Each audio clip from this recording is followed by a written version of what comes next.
Welcome back to the Candy Colored Studio. I'm artist Katrina Berg, and this is episode 251. What a treat I have for you today. We have Micah clasper-torch with us, and let me tell you, you are going to be so excited to hear all the things in Micah world. So welcome, Micah. Thank you. Thanks so much for having me. I'm excited to be here. Absolutely. So I have this really fancy, beautiful professional bio that I would love to read of Micah. So I'll read that first, and then we'll get to know Micah a little bit more, like casual, personal. So I'll just read this to you guys. Micah clasper-torch is a Los Angeles-based artist, designer, and educator helping to lead the modern revival of punch needle rug hooking. With a background in fashion design from the Fashion Institute of Technology in New York City and the Politecnico di Milano in Italia. Micah blends fine art, heritage craft, and wearable design to create one-of-a-kind textile pieces that range from coats and accessories to wall hangings and soft sculpture. In 2019, Micah was formally trained as an Oxford punch needle instructor at the Oxford Rug Hooking School in Vermont. And in 2020, she launched Punch Needle World, an online community, shop, and educational platform dedicated to uplifting the craft and its history and making high quality supplies and training accessible around the world. Her debut book, one of the reasons we're so excited to have her here today, Punch Needle Fashion, comes out in June of 2025. So super exciting. From Quadrille, that's who's the publisher, and brings punch needle into the world of contemporary fashion through 15 original projects and a beautifully photographed exploration of the medium. Wow, are you guys jazzed? I'm so jazzed. Micah, again, welcome. It's so good to have you. Thank you. That was a mouthful. Thanks I for know, sharing. but it's so good. Like I was like, I just have to read the whole thing because it's so good. And just to give you guys another little peek, we will be talking about Micah's book today, but it's really unfair to you and to me to jump right into it when we need to learn a little bit about Micah and all of her artistic creative journey to get her to this point of giving this goodness to everyone. So again, what a treat to be with you, Micah. And tell us a little bit about your background, your family, where you live, like anything that you want to share. Yeah, thanks. Man, well, I grew up in Providence, Rhode Island. That's actually where I am now, temporarily based until August. I normally live in Los Angeles, where I've been for the past 9 years. And prior to that, I was in New York City for 11 years because I studied there at the Fashion Institute of Technology.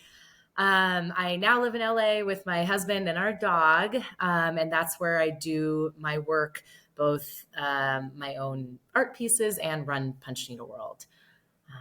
Wow, Great that's overview. amazing. That's Yeah. seriously so cool. Yeah, Rhode Island is such a beautiful place. And you're right. It is nice to be so connected and close to the art worlds. And obviously in the US, you're kind of hitting both of the centers, I guess. So Exactly. that's pretty awesome. Okay, so obviously punch needle rug hooking is such an incredible medium and craft. And I would love to hear about your creative journey in general, your time in Milano, what punch needle rug hooking is, for just in case some of our listeners are unfamiliar. And then when you knew that punch needle rug hooking was your jam. So any of those topics, would love to hear all about them. Like, where to begin? Oh my gosh. So I studied fashion design at FIT, and then I did a year abroad with the Politecnico di Milano. And that was interesting because that year is actually when we studied knitwear. My specialty at FIT prior to that was tailoring. So I Okay. love making coats and blazers and working with wool and really structured fabric. And it's interesting thinking back to my time in Italy because that was this one year where we actually did knitwear. We learned to hand knit and we used some of the machines. And I was terrible at knitting. I found it so frustrating. I had friends who could watch TV, have conversations, and do it without looking at it, and I couldn't figure it out. So it's funny thinking now that I've found a craft that is so adjacent to that, knitting Yes. and craft world. And people sometimes, who come to punch needle craft from something like knitting or crochet, they think maybe I know how to do it. I'm like, no, I just know how to punch needle. But that was, so my time at fashion school really taught me a love of hand making pieces. And luckily FIT is the type of school where it's all about hands-on and draping and sewing and pattern making. And I loved that process of bringing to something to life with my hands. So the actual creation of it, which I quickly learned when I graduated and then kind of got into the fashion industry, that you're not making anything. You're sitting behind a computer working with, production and factories. And Right. so I got a little disenchanted with the fashion industry in terms of my professional life, but I always was making one of a kind pieces on the side. I had a kind of whole variety of jobs. I worked at an art gallery when I first graduated. Then I worked at Coach for many years doing hardware for their handbags. And I ended up doing business development for a startup. Kind of, it all comes back around now because it was Mhm. based around community and collaboration, which now is what I'm doing with Punch Needle World. So in hindsight, of course, it all makes sense. But at the time, I felt like I was, hopping around and trying to find Mhm. my place. And when I ended up in Los Angeles, I was working remotely then for the job that I'd had in New York, doing business development. And my team was all based in New York. So I ended up having a lot more free time to dedicate to my own work on the side. And that's when I started kind of making these one of a kind coats and fashion pieces where I began integrating heritage techniques such as quilting and embroidery. And that's when I saw punch needle for the first time. Like many people through Instagram, like I didn't have any other special knowledge about it. Um, and I just thought it looked like an interesting technique that I might be able to incorporate into one piece. Yeah. And then I learned and I completely became obsessed with the possibilities, and it just derailed everything else I was doing and has become my life for the past 7 years. So That's so kind of amazing. So, stumbled into it. yeah, let me ask you a question. So, I have a cousin who does like rug hooking. Yeah. So, it's similar, and you can have the end product can look similar, but the process is different because the tools are different. Am I right? Yes, but rug hooking is where punch needle rug hooking stemmed from. So really, the punch needle tool that I use today, kind of the punch needle rug hooking larger size tool that works with yarn, was created in order to replicate the look of traditional rug hooking, but faster. So of course, it's such Yes. a slow craft, but compared to traditional rug hooking, which is even slower, and you're just doing each loop by hand from the front of the design. With the punch needle, you work from the back and you can punch the loops down, and it goes quicker compared to traditional. And an Wow, that is interesting great. fun fact too is that the tufting gun now, which so many people are familiar with, that was created to make, mechanize punch needle. So it just was this evolution of rug hooking was too slow, so people created the punch needle tool, and then punch needle was too slow, so then there's the electric tufting gun.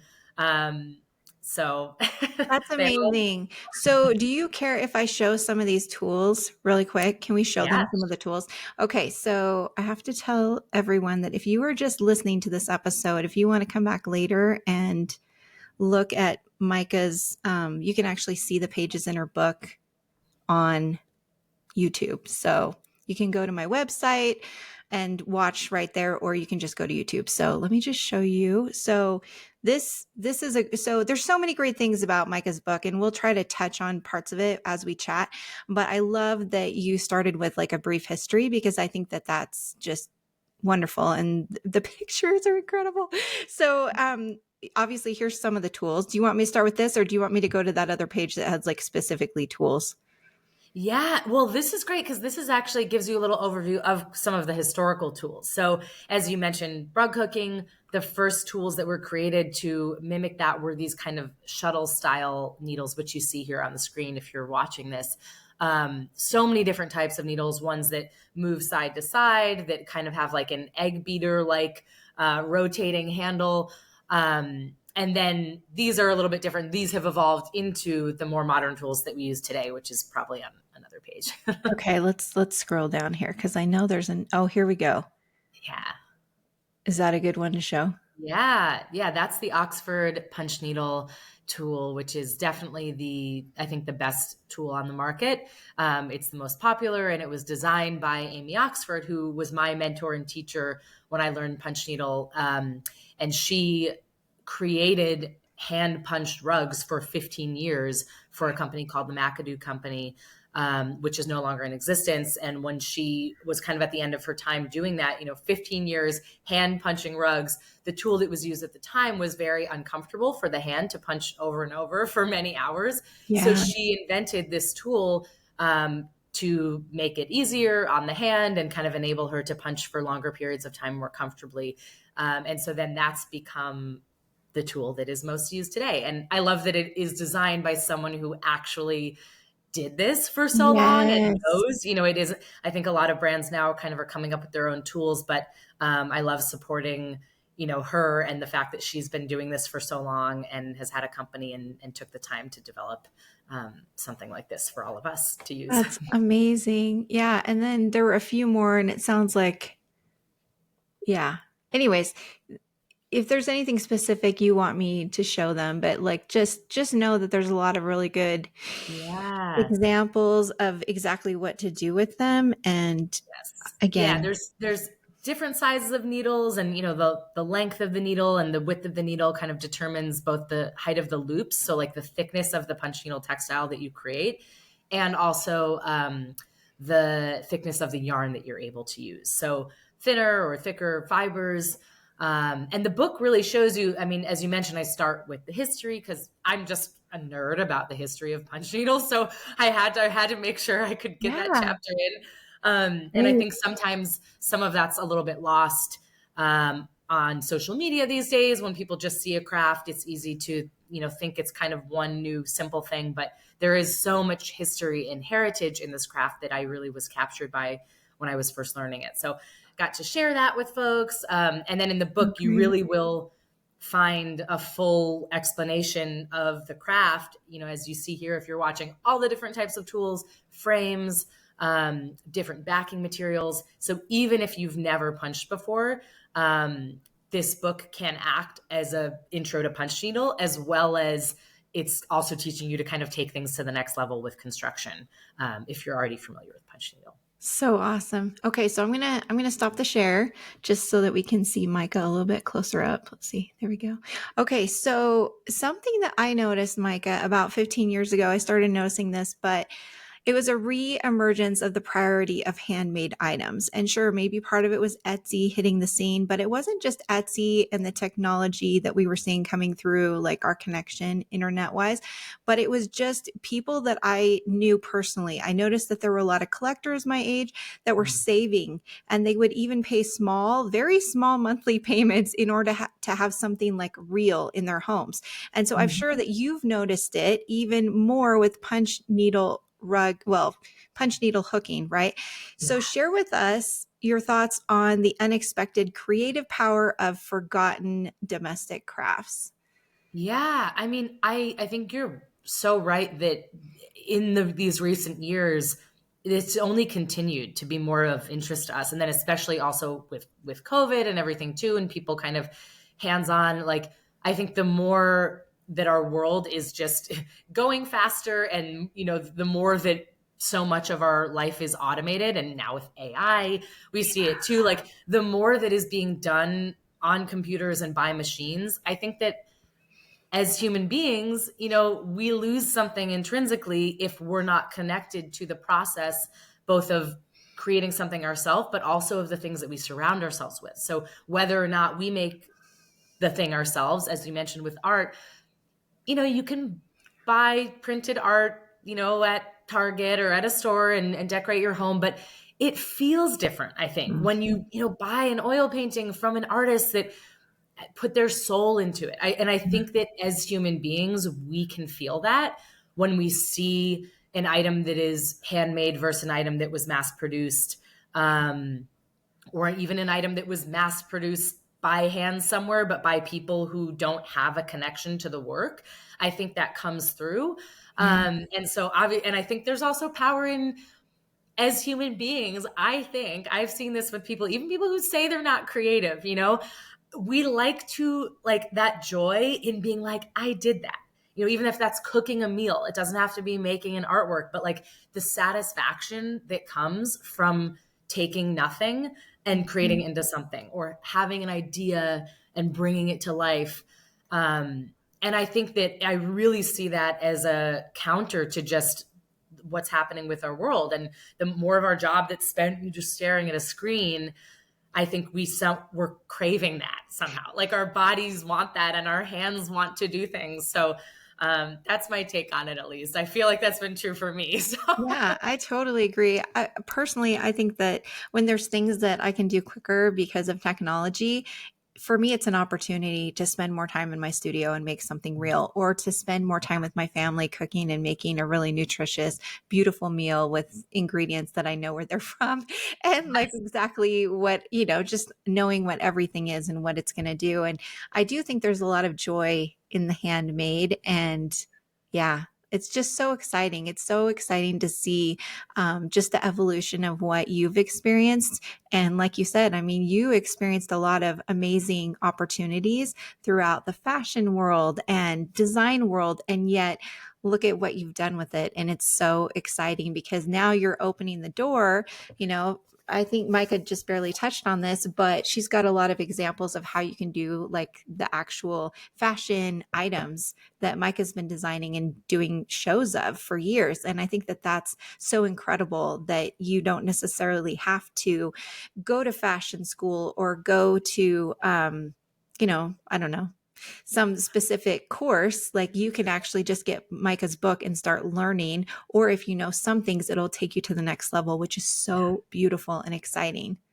yeah.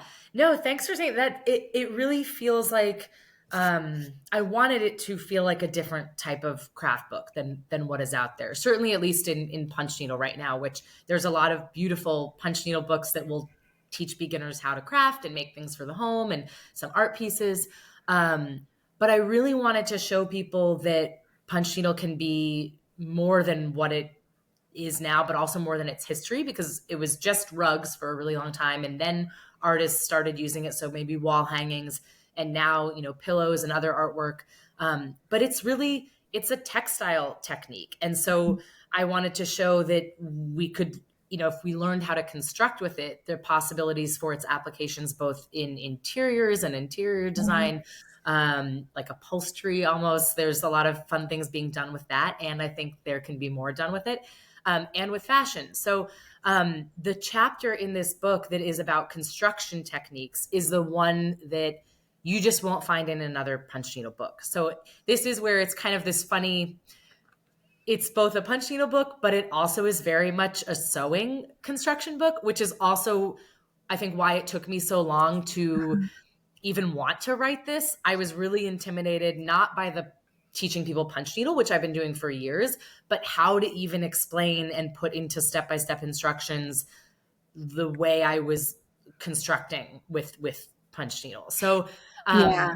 when I finally kind of figured that out, and the 12 techniques that I have about how I sew seams together, curved edges, working with darts, different hemming techniques, when I kind of like nailed what those were and feel like I had figured them out to the extent that I felt confident in sharing them with other people, that's when the book really came to life. So it's both, again, like if you've punched before but you've never really sewn or don't have a lot of experience with hand sewing, this will be a little bit of a challenge on the sewing aspect.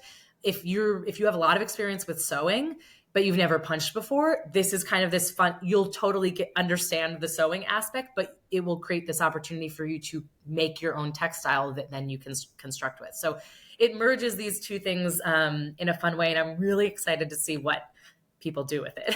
Oh, absolutely. And I think for me, it's the word opportunity, right? You said it gives you more opportunities. And I think it's true because you've got the craft, you've got this heritage, and then you've also got your fine art that you've reached for and fashion, Mhm. right? And so being able to create the gap, like you've basically bridged the gap for people, which I think is so amazing. And it's interesting that it was really coming down to the construction, right?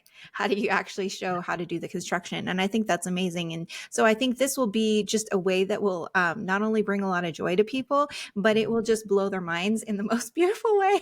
You'll just have so many light bulbs go off. Like for me, just going through some of the, like you said, looking through your construction drawings, maybe I could call them that.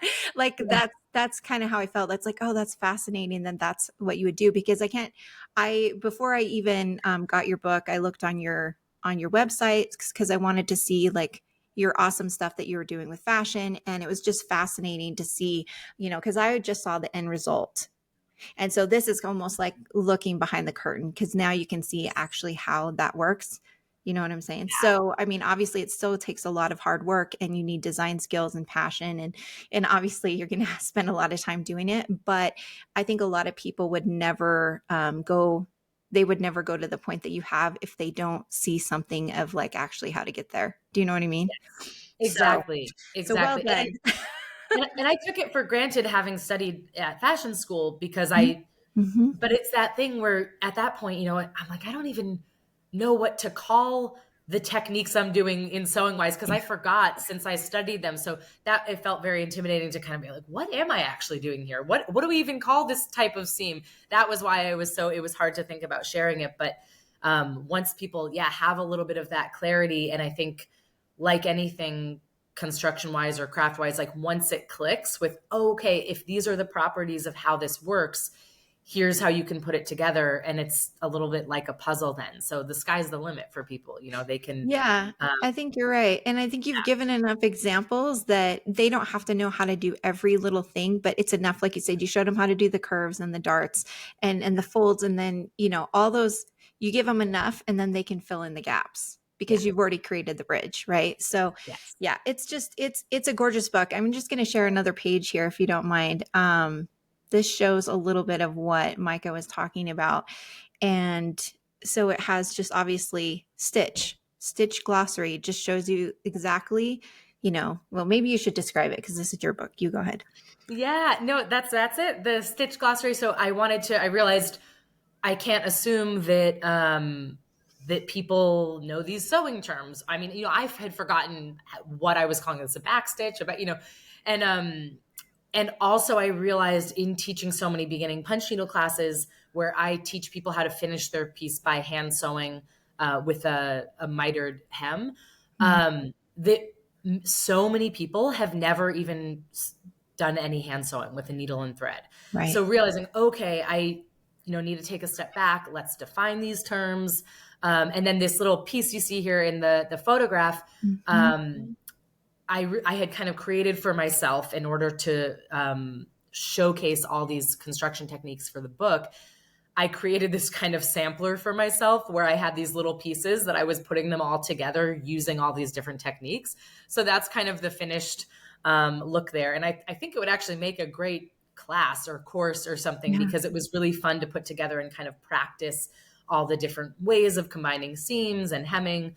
But that's where, in the book, which to backtrack for a second, when I wrote this craft book, I wasn't a big user of craft books. So it was really interesting as I started to research to realize that craft books don't really, when it comes to the projects, show you step by step photos for Mhm. every piece, which for me, I'm someone who I want to learn in person. I want to learn in video. I need every image. So I was like, wait a minute, how will people know?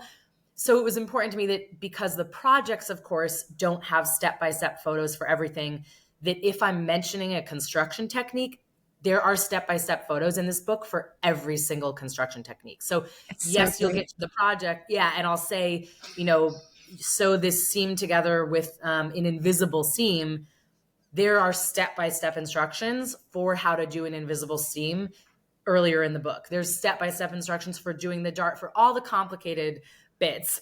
Yeah. And that was kind of my way of saying, okay, I want to provide as much guidance for people as possible because I think that many of us creatives and crafters and artists are visual people. So Yeah. the challenge of finding out how to say in a sentence something that feels like it can only be explained by saying this goes here and then to this and that. And so it was a whole challenge, but that Yeah. this section is really, I think, the meat of the book. So Yeah, and it's great too because like you said, you have that perfect example, that beautiful image, but then you yeah, also have the drawings and the words. So for the different type of learners, it's the perfect combination. And I will admit that there's a lot of information, but as I scanned through the book when I got my copy, I was like, "Oh my gosh, I don't feel overwhelmed. I feel excited because I knew that I could find exactly what I needed if I got stuck." Do you know what I'm saying? yeah, So, I yeah, hope. it's wonderful. It's so great. So, Okay, I'm going to stop sharing.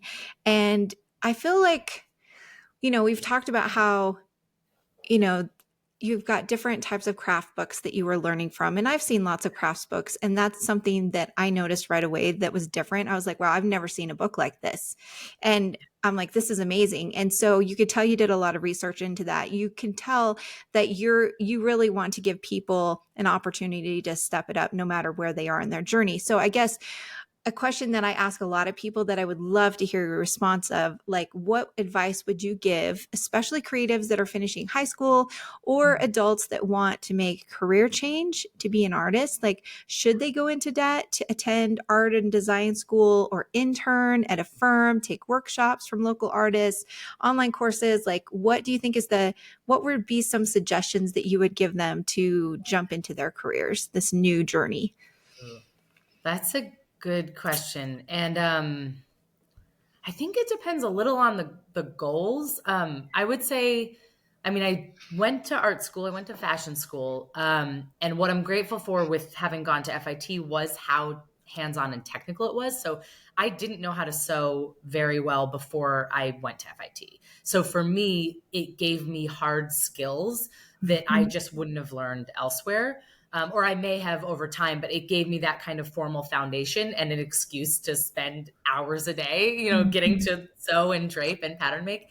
Um, but I also feel that art schools of all kinds can also like hinder your creativity. And I think I'm still spending time trying to unlearn certain things that I learned in school about like the right ways of doing things. And I am a very particular person. I like to, I kind of want to know everything first before I'm breaking the rules.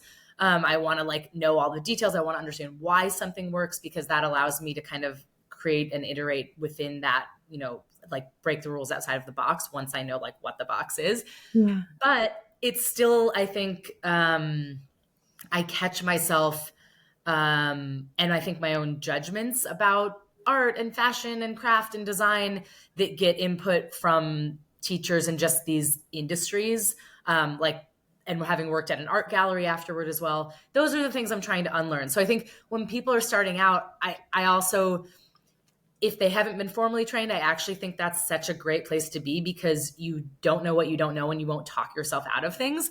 So the Yeah. first thing I would say is like make at that point, like as much work. I mean, it seems obvious, but um, make a lot of bad work and try to finish the work because this is the thing. I would get in that place. I'd start something. I go, oh my gosh, I hate it. I can't. And I would just set it aside. And the one thing I've tried to do as I've gotten older is when I get to that point where I hate it, to push through and I tell myself, even if I hate it, finish it and then you can toss it aside. But inevitably what happens is I often end up loving it when it's done. And maybe something wasn't like what I imagined, but then it turns out even better. And so I think there's like push through and just make a lot of the art. Yeah. Those are two of the things I would say. And I think I would say seeking out others that you can learn from, and whether it's mentors or classes or kind of just books or anything that can kind of glean, whether it's even just inspiration, if not more formal training, I think is really helpful. And it depends if someone wants to work for themselves or go into the industry, because I will say the formal education and all the internships that I did is what landed me the jobs in that creative world. And yet here I am now working for myself again, which um, that certainly wasn't the path that I thought I would be on. So I think at the end of the day, I guess this is what I'll sum it up with too. It's got to be the thing you're excited about, because I had no idea, like punch needle careers, like whatever this, I couldn't have dreamed this up. And I'm someone who does like to plan and think through things when I begin. Like I want to know what the end goal is. And I couldn't have pictured any of this stuff. And I think all the best stuff does happen kind of as we talked about just before this started, but that kind of serendipity of, life has its way that you just need to trust, and it's the universe, it's God, it's whatever you believe in with that. But I think that we like to think that we're in control, and at the end of the day, releasing that control and diving into the thing that's calling us, even if we can't see where it's leading us, Yeah. is where all the magic happens. So for Yeah. creatives, like, follow that interest, even if it seems like a weird little niche hobby like punch needle that you don't know where it can take you. That's what will evolve into the most beautiful stuff. Oh, so many good things. That there were just so many good things. I couldn't agree more. And thank you for all of that. Like that was just so beautiful. I totally agree with everything. Just finishing things, making a lot of bad art, hanging in there even when you don't know where you're going, following, making sure that you're super passionate about that. Like I totally agree about everything. So that was amazing. Okay, so let's talk a little bit more about your book. Like, we could get into some of the projects. Like, what would you like to highlight to give people an idea of some of the things that you don't want them to miss that are in here? Well, I mean, I think that construction chapter is the big one. It's one that I think I'm curious to see whether people kind of skip over it and dive into the chapters and all of a sudden realize, wait, how am I putting this together, and go back to it. Um, but I think something else I want to highlight, I mean, that's the technical aspects of the book, of course, for those who Yeah. want to buy While you're craft books. talking, I'm just going to keep bringing it up. So keep Yeah, going. Keep yeah, going. bring it up. The that's for people who, of course, want to use it as a very step-by-step instructional, which not everyone does, because I think for me, craft books become more inspirational too.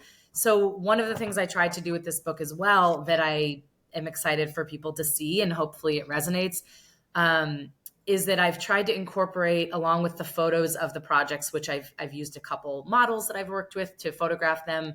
I've also incorporated photos of some of my inspiration.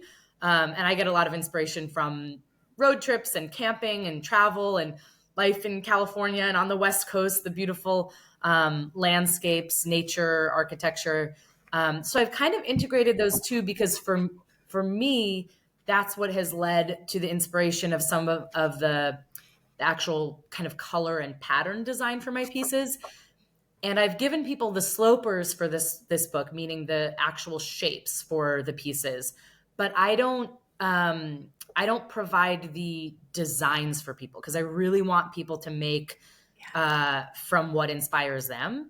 So Yeah. I'm hopeful that, yeah, these images, to showcase kind of the way that I've integrated things that are meaningful and inspirational to me into my work, can also inspire people to do the same with their own work. So, yeah, what are the colors or patterns, or where are they drawing inspiration that they could then bring into their own work?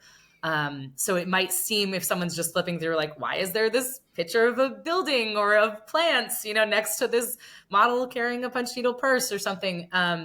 But that's what that's about. And I talk a little bit about it in the beginning of the book. I wanted it to feel a little more like an art book. It I think the is. things I grew up looking at, art and fashion books, where I would just pour over it, and all those things to me are the same. Art, interior architecture, nature. I think the visuals are just so stunning, and so it was fun to work with a publisher who was excited about letting me input those kind of creative decisions to make it a little bit of a unique. Yeah, and it is so beautiful. And like you said, you can tell, like when I was looking, the one picture that I just showed a little bit, I could tell that your sunset inspired. Like it was so obvious. I was like, oh, wow, look at, like that was clearly something that inspired her. And it is the perfect meld, like you said, of art, of fashion, of craft, of photography, of just like the creative journey. It's so beautiful. Everything is done so beautifully, even just the way, and I know this is probably something that you got to choose, but also somebody helped you with, like even just the way the layout and the text, all those things just really comes together in a really beautiful way. And like I said, instead of being overwhelmed, I was inspired.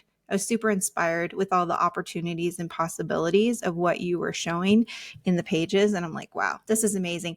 One of my Yeah. favorite projects that you showed, one of the fashion projects, was the crop top. Yeah. I love this, and I love that it's so versatile. Like you have her wearing it on a nice warm day, but then you also, like, it changes with like the shirt. right? She can wear that long white shirt with it. And I think that's so stunning and feminine with that juxtaposition of the masculine shirt versus the feminine ties on the, anyways, it's just so beautiful. Yeah, And then of course you have the gorgeous the cactus inspiration photo in there too. So yeah. it's just absolutely stunning. And you'll find like every project that Micah touches in the book, it has the same feel and it's just absolutely stunning. So well done. Like Oh, it's thank you so amazing. much. Yeah, It's I love that piece too. I mean, it is one of those funny things where I was like, would a crop top out of essentially like rug yarn? It seems like such a, is this really practical? But it's fun and it's young. But also, if you don't want to wear a crop top, there's ways to do it more modestly or over a sweater or over a shirt too. So trying to showcase it as versatile as possible for folks. yeah. And yeah, it all turned out well. I'm It's so pleased. amazing. It's amazing. The other thing I really want to make is you had a bag. I can't remember what it was called. Was it before or after this? Maybe it's before. The flat bag or, oh, what is it called? It's after the clutch. Here we go. Yeah, The flat purse. yeah. I love the flat purse. And I love it because it just says design color Yes.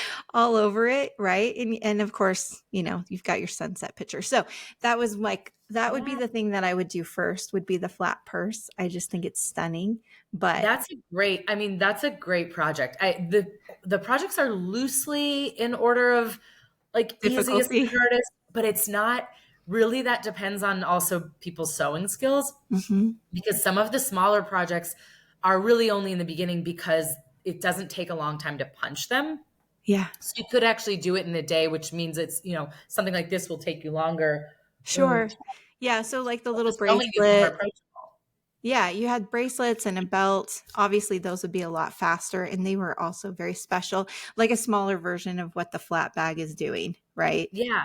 But this, I mean, the beauty of it is it's such a good canvas for people's design. So Mhm. I obviously have this kind of more geometric grid style, but it's such a large like canvas on the front and the back for people to put their own imagery, their own design, whatever they want. And so that's what's fun about it, because I think it really meets both, like it's a practical handbag. Yeah. The construction is actually relatively straightforward. So people could, like, this is an approachable one if people want to kind of jump to some of the later projects. This is a great one. Yeah. And then it's just this whole kit. They really are carrying around their artwork on it. So Yeah, it's um, amazing. It's so beautiful.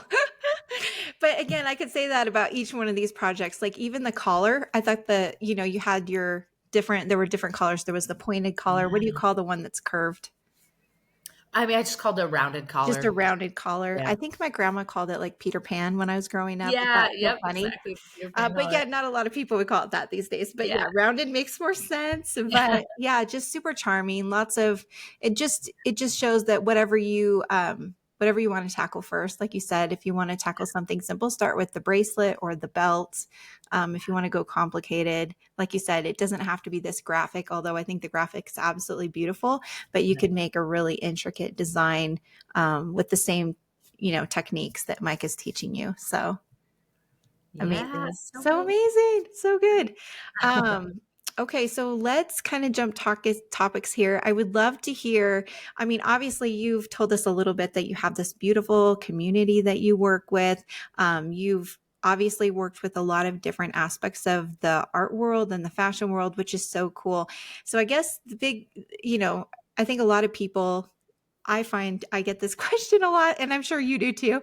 This fact that truly there's so many things that creatives want to do, but there are only 24 hours in the day. So I guess the question that people want to know is how a lot of times people say, like, how do you do it all? And I have to say, I don't do it all. Like, there's lots of things I don't do because I have to make hard choices. So that would be the question. What are some of the hard choices that you make or have made, Micah, that help you give up things so that you can pursue your creative passions? Yeah. Oh, that's a good question. I mean, it's just really busy all the time. I'm like being someone who's like lots of ideas, late in life diagnosis of ADHD, which makes a lot of things make sense.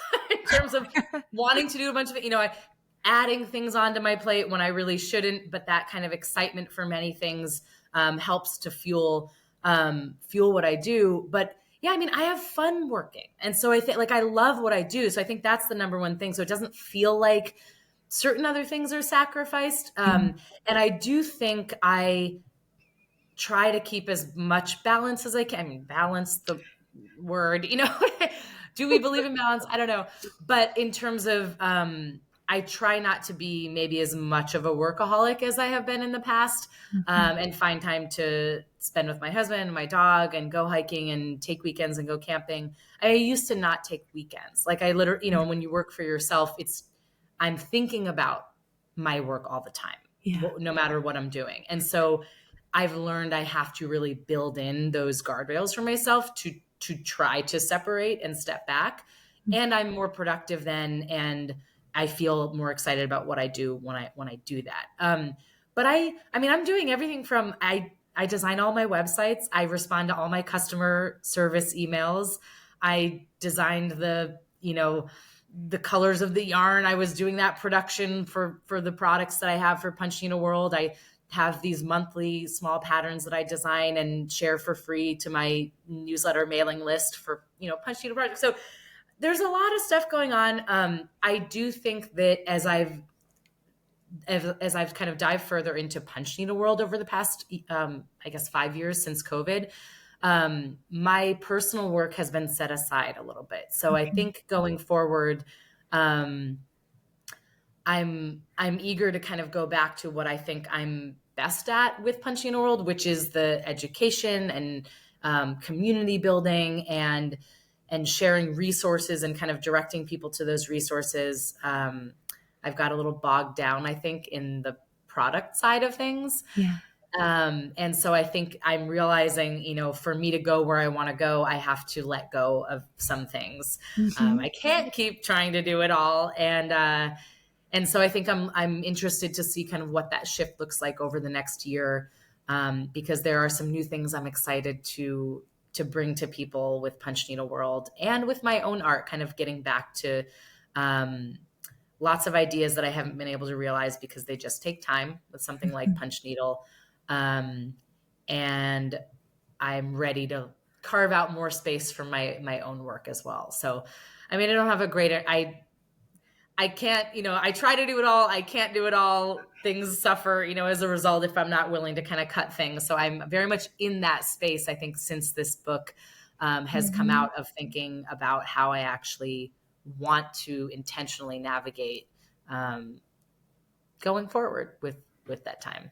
Oh yeah, well that's a beautiful description and very raw and honest, and I think that that's the life of a true creative, is that we're always in the middle of it. And Yeah. like you said, you put up a few guardrails and you feel good about it because you finally made weekends and you're getting time to spend with your husband and your dog and doing those things that you want to in nature, and then you're like, "Oh, now that I have that guardrail up, I see more things that I want to do." And so it's just trying to meander through all of it. And I find myself doing the exact same thing. I'm always recalibrating, recentering, trying to figure out how to, like you said, balance this terrible world, but try to get closer to what is going to be the best for me and my family and my work, right now. What can I Yes. do to make this feel a little bit better and still enjoy the process? And so thank you for the honesty, because I think I don't know if there's really a destination, but we're all just continuing to work towards it, right? Exactly. Well, it's like you said, it's what's right now. And I Mhm. think reminding myself, that grace of, okay, balance can also be spread out over the course of a year. There are periods of time and transitions where there's a season of a lot of work, and then there's maybe a season of rest. And so I'm getting better at that type of balance, because I've learned that every day isn't going to be a perfect balance. Right. But maybe I can make, seasonally things can feel a little more manageable.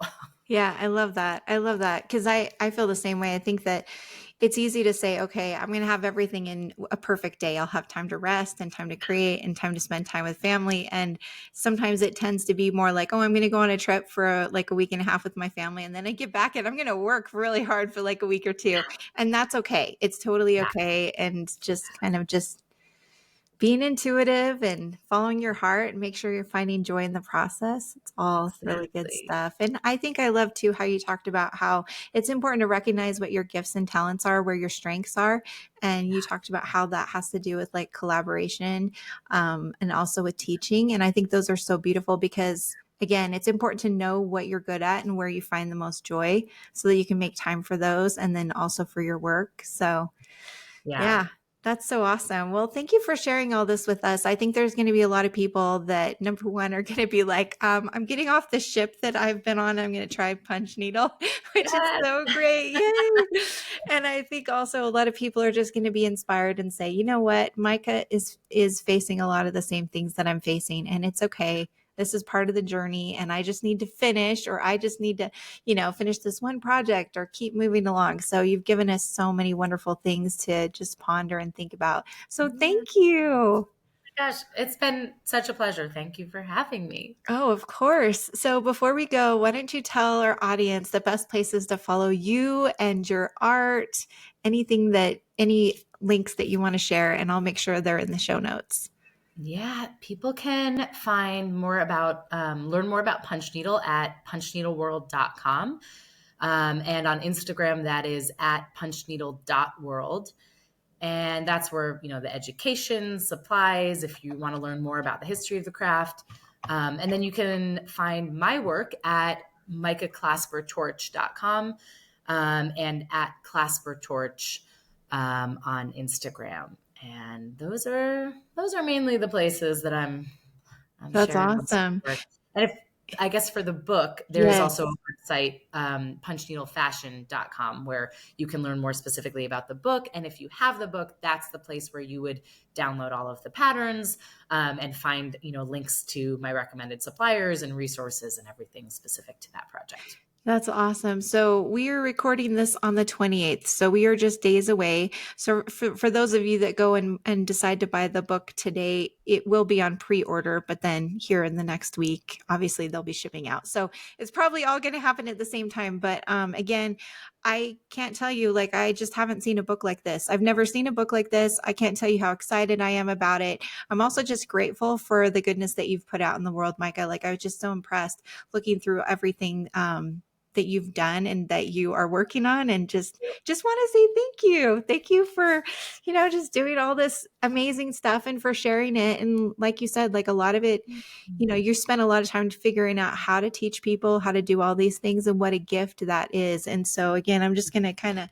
show the people that are watching the video, like this is just an amazing book, and I think that you'll just find it as a total treasure, and just be so grateful to have it. So yeah. Thank you. I'm so excited for people to finally see it. It's been this long journey, and to hear that from you, as people are just finally getting physical copies in their hands, it means so much. I'm really excited for people to see it. Oh, well done. And again, thank you so much. And just from Micah and I, we just want to say thank you for those of you for being with us today. Please get on Micah's website. Make sure you join her email newsletter, because it sounds like you're going to be getting a lot of amazing things. And if you feel inclined, go join her community. Please definitely buy the book. I think that you're just going to find a depth of creativity and maybe just some new things that you can think about. And I think it'll be a beautiful adventure. Yay. Thank you Yay. so much. All right. Well, thanks again from Micah and I, sending so much love from the Candy Colored Studio. Bye. Goodbye.